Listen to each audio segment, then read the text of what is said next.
ಕಡಿ ಕಡಿ ಇನ್ನು ಕಡಿ. ಈ ಸಮಾಜಕ್ಕೆ ಏನಾಗಿದೆ? ಪ್ರತಿದಿನ ಕೊಲೆ, ಅತ್ಯಾಚಾರ, ಮಹಿಳೆಯರ ಮೇಲೆ ಹಲ್ಲೆ, ಈ ಸುದ್ದಿ ಕೇಳಿ ಮನಸ್ಸೇ ಮುರಿದೋಗಿದೆ. ಯಾಕೆ ಹೀಗಾಯ್ತು?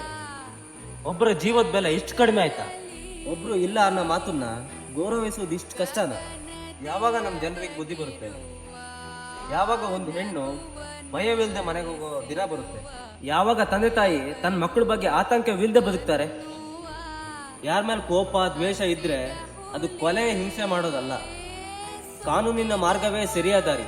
ಕಾನೂನು ಇದೆಯಲ್ಲ, ಸುಮ್ಮನೆ ಯಾಕೆ ಒಬ್ರನ್ನ ಜೀವ ತೆಗೆದು ಒಂದು ಜೀವಕ್ಕೆ ಬೆಲೆನೇ ಇಲ್ದಂಗೆ ಆಯ್ತಲ್ಲ. ಕಾನೂನು ಇಲ್ದಂಗೆ ಆಗುತ್ತೆ. ಯಾರು ತಪ್ಪು ಮಾಡಿದ್ರೆ ಅವ್ರಿಗೆ ಶಿಕ್ಷೆ ಕೊಡ್ತೀವಿ. ಅದು ಬಿಟ್ಟು ಅವ್ರನ್ನ ಕೊಲೆ ಮಾಡೋದು, ಹಿಂಸೆ ಮಾಡೋದು, ಇದನ್ನ ಯಾವುದು ದಯವಿಟ್ಟು ಮಾಡಕ್ ಹೋಗ್ಬೇಡಿ. ಒಬ್ರು ಮಾಡಿದ್ನ ನೋಡಿ ಎಲ್ಲರೂ ಮಾಡಕ್ ಹೋಗ್ತಾರೆ. ದಯವಿಟ್ಟು ಇದನ್ನ ಇಲ್ಲಿಗೆ ನಿಲ್ಲಿಸಿ.